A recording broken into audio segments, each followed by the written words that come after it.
dust and a promise. The land cruiser lurched, a plume of ochre dust erupting and momentarily swallowing the sinking sun.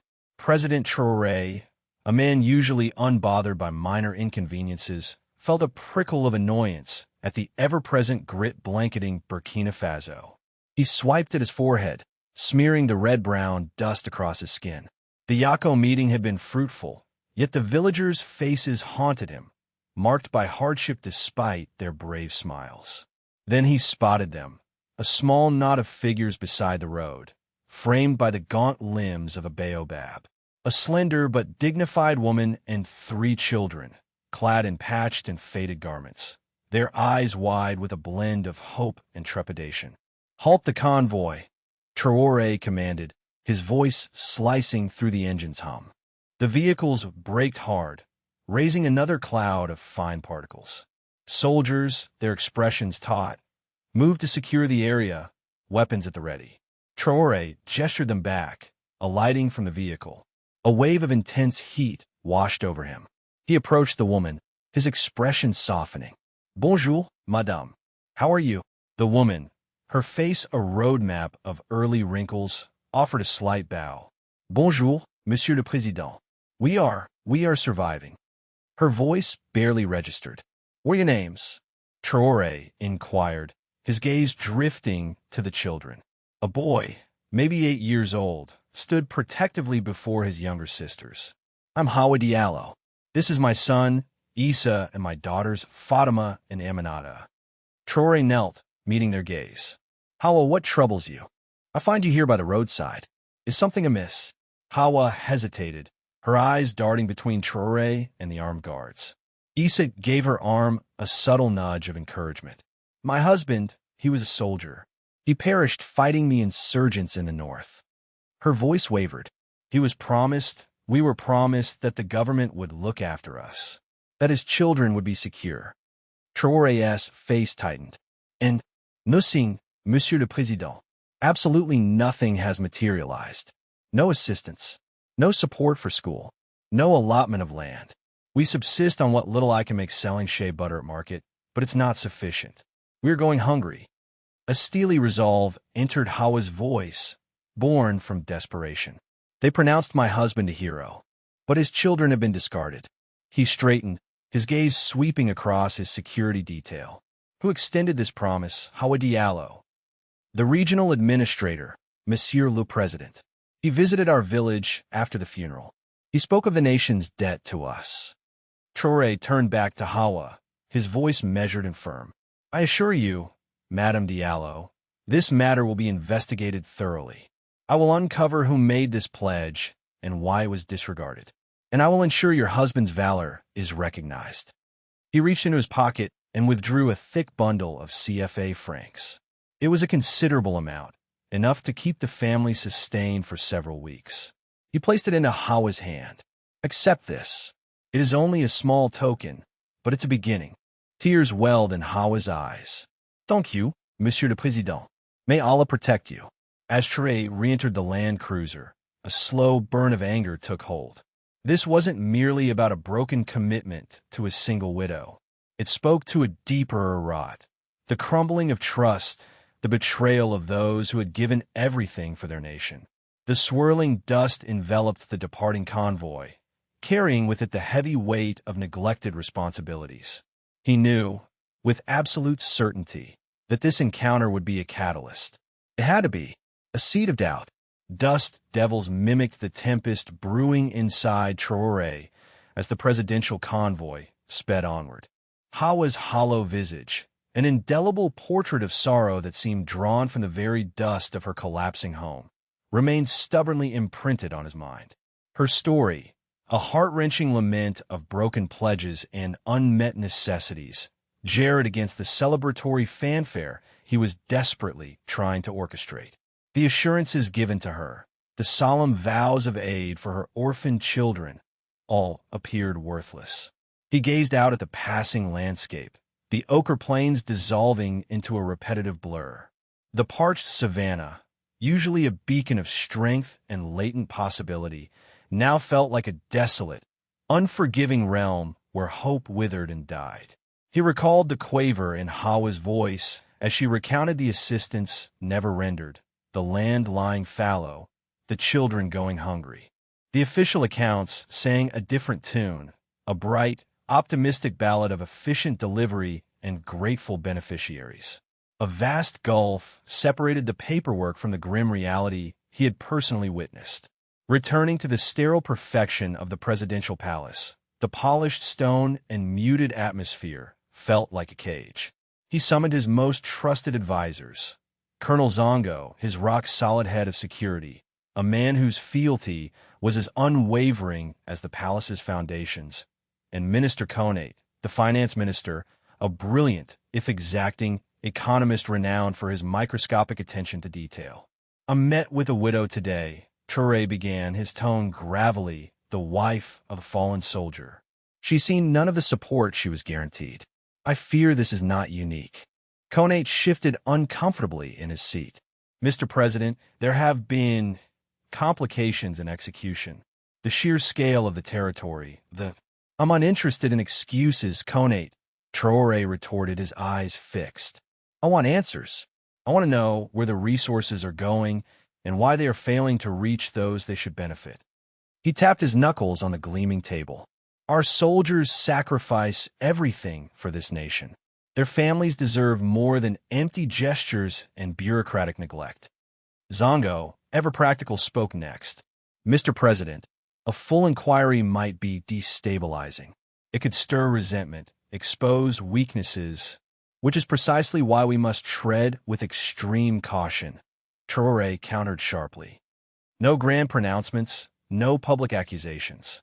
A discreet, exhaustive investigation. Zongo, I want you to assemble a compact, trustworthy team. Individuals loyal to the country itself, not beholden to any particular ministry or person. They will report exclusively to me." He turned his gaze to Konate. "Minister, I expect your unreserved assistance.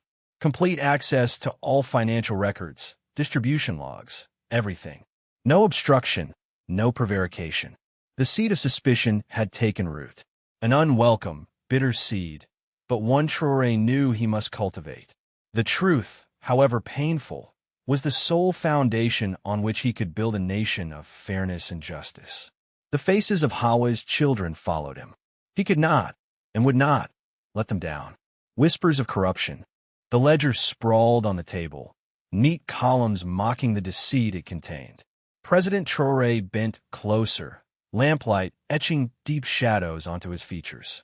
Numbers swam before his eyes, a chaotic vortex of inflated expenses and fictitious recipients. Rice, supposedly delivered to isolated hamlets. Yet he'd witnessed only gaunt children and barren stores. "Explain this," he demanded, his tone a low rumble.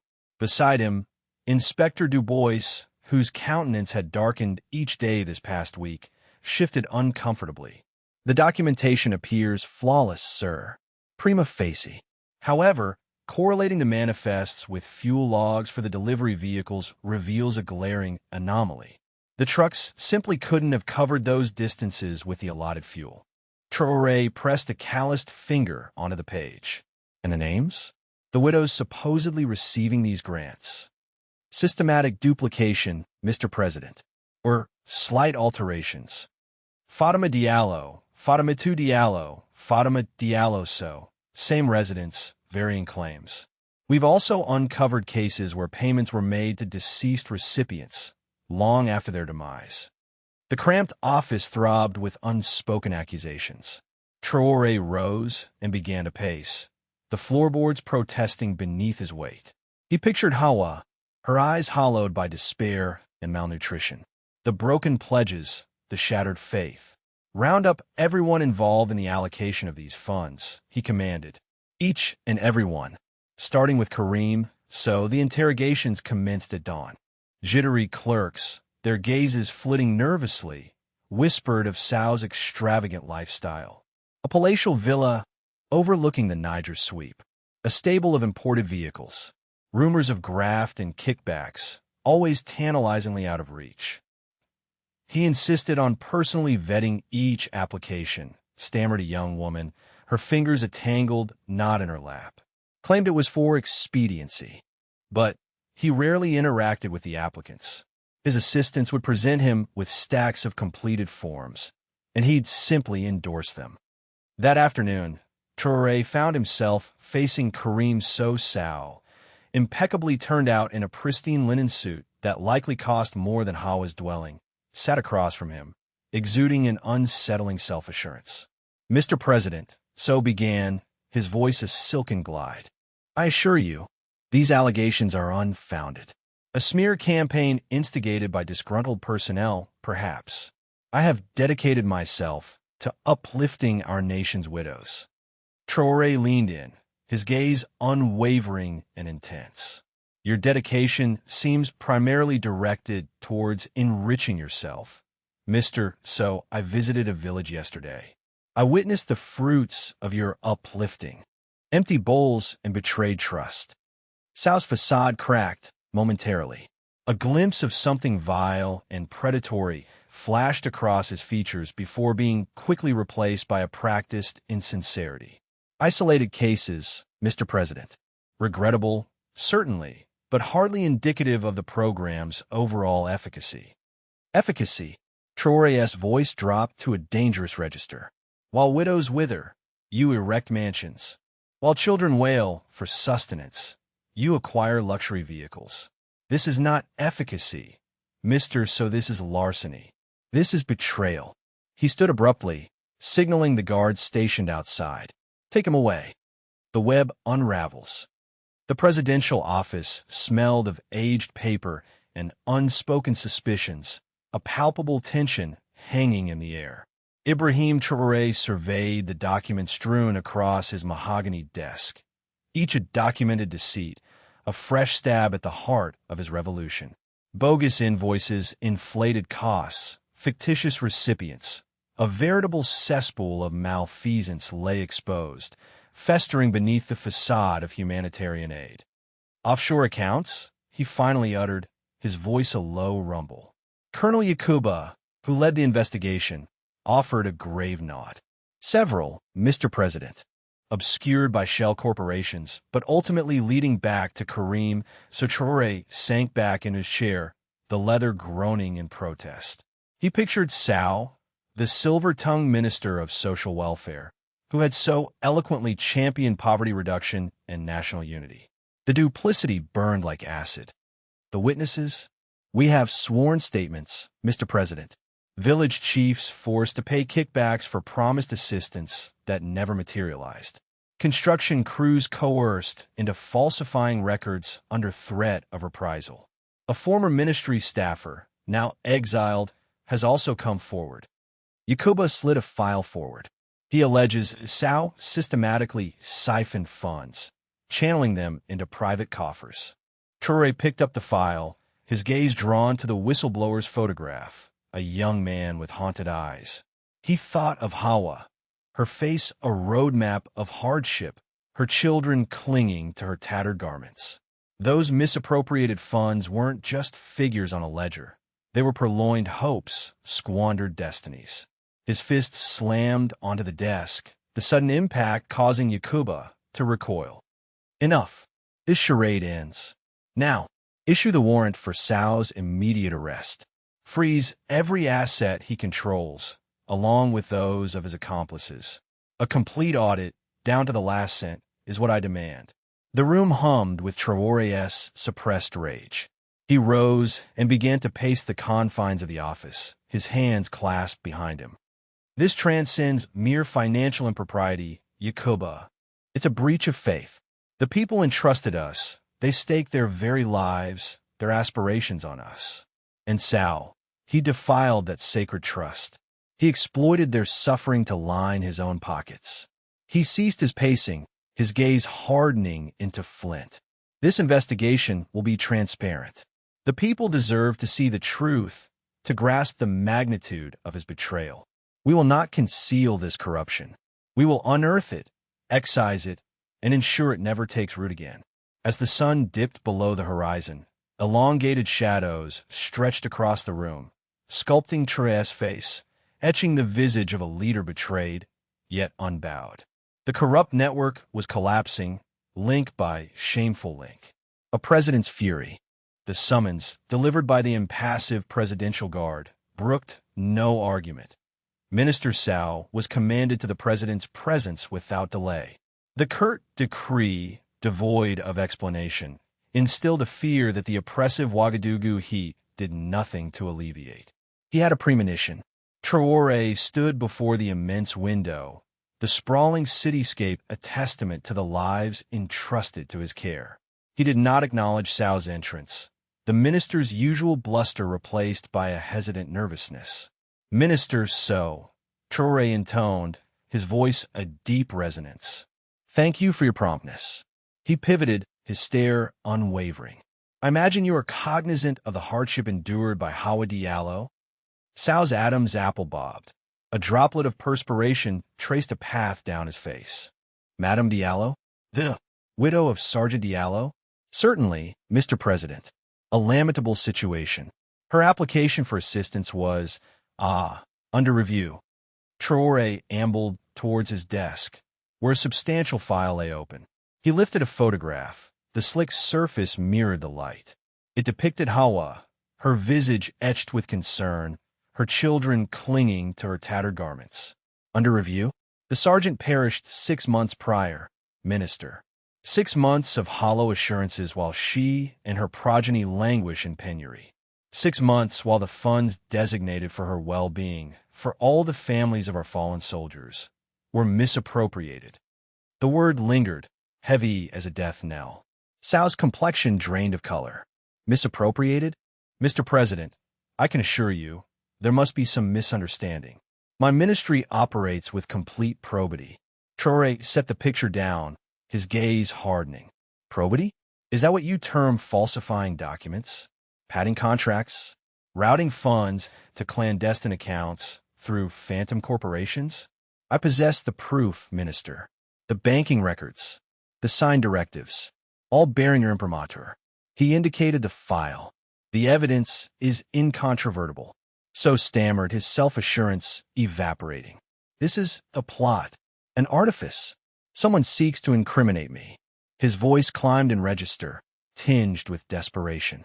I have dedicated my entire career to the service of this nation. Perhaps to enriching yourself, Traoré retorted, his tone now sharp as a hone blade. He depressed a button on his desk. 2 presidential guards materialized, their expressions inscrutable. Mr. President, you cannot do this, Sao exclaimed, his eyes flickering between Traoré and the guards. This is an atrocity. Traoré remained resolute. Karim Sao, you are hereby dismissed from your position as Minister of Social Welfare. You are placed under arrest for embezzlement, fraud, and breach of trust. Escort him away. The guards advanced, their grips firm on Sao's arms. He struggled weakly, a futile display of defiance, before being ushered out, his cries reverberating in the sudden quiet of the room. Traoré watched them depart, his face a mask of severity. The city below seemed to hold its breath. It was a meager triumph, a solitary tainted limb severed from the tree, but a beginning nonetheless. He had a nation to reconstruct, and the corruption had to be eradicated by any means necessary. Justice served. The news crackled through the transistor radio, its static a low hum against the backdrop of Hawa's meager hut. A fly buzzed lazily near the doorway, drawn by the faint scent of the millet porridge she had managed to scrape together for her children's supper. Then the announcer's voice, sharp and urgent, cut through the afternoon haze. Minister of Social Welfare, Karim Sao, was taken into custody this morning on charges of embezzlement and corruption. Hawa's hand, calloused and worn from years of toiling in the fields, froze mid-stir. The porridge bubbled, forgotten. Sao! The name tasted like ash in her mouth. He was the one who had promised her a new roof, a small plot of land, a future for her children after Diallo's sacrifice. Promises swallowed by shadows, leaving her with nothing but grief and mounting debts.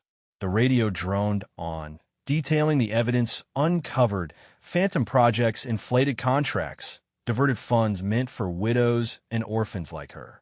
Hawa didn't understand all the legal jargon, but the core message resonated with a force that shook her to her bones.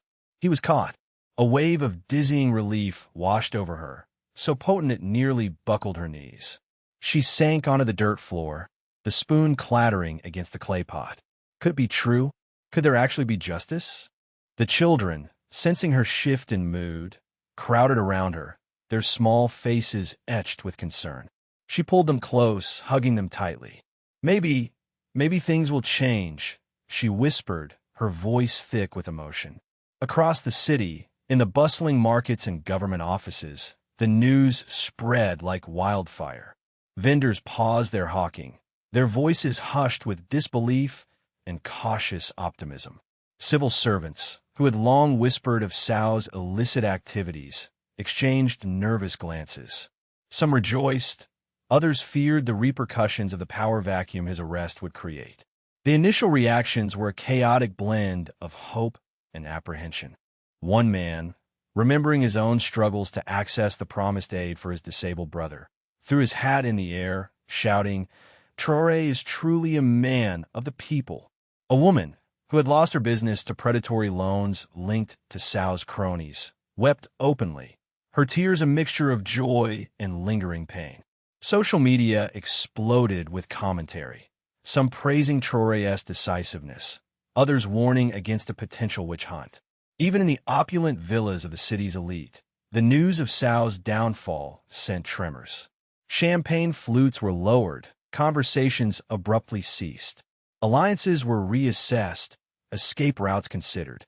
The web of corruption, it seemed, was starting to unravel. Back in Hawa's hut, the porridge had cooled. She hadn't eaten, her appetite replaced by a flicker of hope she hadn't felt in years. The sun dipped below the horizon, painting the sky in hues of orange and purple. As darkness fell, Hawa lit a small kerosene lamp, its flame a tiny beacon in the vast expanse of her despair. But tonight, the light felt different. It felt like the first spark of a new dawn, a new beginning. The national broadcast sparked to life, Traoré's likeness resolving on screens across Burkina Faso. His voice, typically a reassuring resonance, now carried a hard edge. Too long have the vows to the families of our fallen been empty echoes. That changes now. He laid bare the corruption he'd uncovered, embezzled funds, fabricated ledgers, a heartless indifference to sacrifice. Heads would roll, he vowed. More importantly, a new order would emerge. He introduced Solidarite Jiguia, dignity in unity. Every franc earmarked for aid would be trackable, recorded on a transparent ledger accessible online and at every local council. Support would flow directly to beneficiaries, circumventing the bureaucratic maze that had devoured resources. A national hotline was established, guaranteeing immediate inquiry into any inconsistencies. Solidarite Jiguia faced its trial by fire almost immediately. A line of trucks, daubed a vibrant green, Traoré's chosen emblem of optimism, rolled into Hawa's village. Not just provisions this time, but construction supplies. Skilled tradespeople, rigorously vetted and remunerated directly by the novel initiative, commenced building a solid, two-bedroom dwelling on a government-secured plot. Hawa observed, her youngest clutching her skirt, a tentative smile gracing her face. The age-worn mud structure, webbed with fissures and perpetually clammy, seemed to diminish beside the nascent building. The sweet tang of sawn timber mingled with the earthy aroma of shea butter and dust. The percussive rhythm of hammers became a song of rebirth. Beyond the house itself, other assistance took shape. School attire and texts for her children. A small loan to launch a soap-making enterprise, utilizing local ingredients. A government agricultural expert materialized, offering guidance on nurturing a kitchen garden behind her new home, promising a harvest to sustain her kin. One evening, as the sun dipped toward the horizon, igniting the heavens with streaks of coral and gold, Traoré appeared unannounced. He shared time with Hawa on the veranda of her nearly completed house, the scent of fresh plaster still sharp in the air. "It is inadequate, Hawa," he admitted, his tone subdued. "No assistance can ever truly atone for your loss. but it marks a beginning, a promise fulfilled. Hawa regarded him, her eyes reflecting a calm strength. It transcends a beginning, President. It gives my children a future. It restores dignity. She indicated the bustling activity around them, the artisans adding finishing touches, her children's joyful cries as they chased chickens through the yard. It embodies hope. The air was thick with the piquant scent of wood smoke from cooking fires, punctuated by the chirping chorus of crickets. The dawn of a new era, for Hawa, for her children, and for a nation striving for probity, hung heavy with promise. Ripple effects. The dust devils danced around Traoré's boots as he stepped for the helicopter. He hadn't announced his arrival, wanting to see the village of Diallo as it truly was, not scrubbed and polished for a dignitary's visit. The air hung heavy with the scent of dry earth and shea butter, the rhythmic thud of pestles against mortars a constant pulse in the quiet afternoon. He found Hawa outside her mud brick home, patching a hole in the thatch roof with frantic, clumsy movements. Her children huddled nearby, their eyes wide with a mixture of curiosity and apprehension at the sight of the soldiers accompanying him. Hawa Diallo, Traoré said, his voice firm but gentle. I have returned. She lowered the handful of straw, her face etched with surprise. President Traoré, welcome. She gestured weakly toward a cracked wooden stool. There is no need for ceremony, he said, waving off the stool. He addressed the small crowd that had gathered, their faces mirroring Hawa's uncertainty. I have come to tell you that the promises made to Sergeant Diallo's family, and to all families who have sacrificed for this nation, will be honored. The corruption that has choked the flow of aid ends now. A murmur rippled through the crowd. Traoré raised a hand, silencing them. We will build a school here, a place where your children can learn and grow. We will provide resources, tools, and training so that the widows of this nation can cultivate their own land, feed their families, and build a better future. The following months were a blur of activity. Bulldozers roared to life, flattening the earth for the new school. Bricklayers, carpenters, and painters arrived, transforming the landscape with their labor. Hawa watched, a lump forming in her throat, as the two-room schoolhouse rose from the dust, its freshly painted walls gleaming under the relentless sun. She imagined her youngest son, Musa, learning his letters within those walls, his future stretching before him, bright and full of promise. Across the nation, similar scenes unfolded. Warehouses filled with plows, seeds, and fertilizer were opened, their contents distributed directly to widows through a newly established, transparent system. Agricultural experts offered training, teaching sustainable farming techniques and empowering women to take control of their livelihoods. Hawa herself received a sturdy new plow, a generous supply of millet seeds, and a pair of leather gloves. Her calloused hands trembled as she held the plow, the cool metal a symbol of hope and newfound independence. She planted her first crop with a fierce determination, the memory of her husband's sacrifice fueling her every move. The land, once a source of despair, now promised sustenance and dignity. The reforms were not without their challenges. Resistance from those who had profited from the old system was fierce, but Traoré remained unyielding. He understood that true progress required unwavering commitment and a willingness to confront injustice head-on. The ripple effects of Hawa's story were spreading, transforming not only the lives of widows and orphans, but the very fabric of the nation. Hope restored. The baobab tree at the heart of Hawa's village no longer cast a shadow of despair, but one of vibrant life. Children chased chickens through the newly planted millet fields, their laughter echoing against the mud brick walls now adorned with colorful, hopeful murals. Where once there had been only dust and resignation, there was now the rhythmic thud of looms weaving bright cloth, the metallic clang of hammers building a new schoolhouse, and the chatter of women learning to read under the shade of the mango trees. Hawa herself moved with a newfound energy. The government support, once a broken promise, now flowed directly and transparently. She managed the village cooperative, ensuring fair prices for the women's crafts and produce. Her children, once gaunt and listless, now boasted healthy appetites and eager smiles, their eyes bright with the promise of education. The memory of her husband's sacrifice still brought tears, but they were no longer tears of helplessness, but of pride and gratitude. In his modest office in Ouagadougou, President Traoré reviewed the latest reports. The reforms he had initiated were taking root. The corrupt officials were behind bars, their ill-gotten gains redistributed to the families they had wronged. He read a letter from a group of village elders praising the new system, their words filled with hope and a renewed faith in the government. A small smile touched his lips. The fight was far from over, but the tide was turning. He could feel it. He walked to the window, gazing out at the city. The air thrummed with a different energy. People were talking, debating, organizing.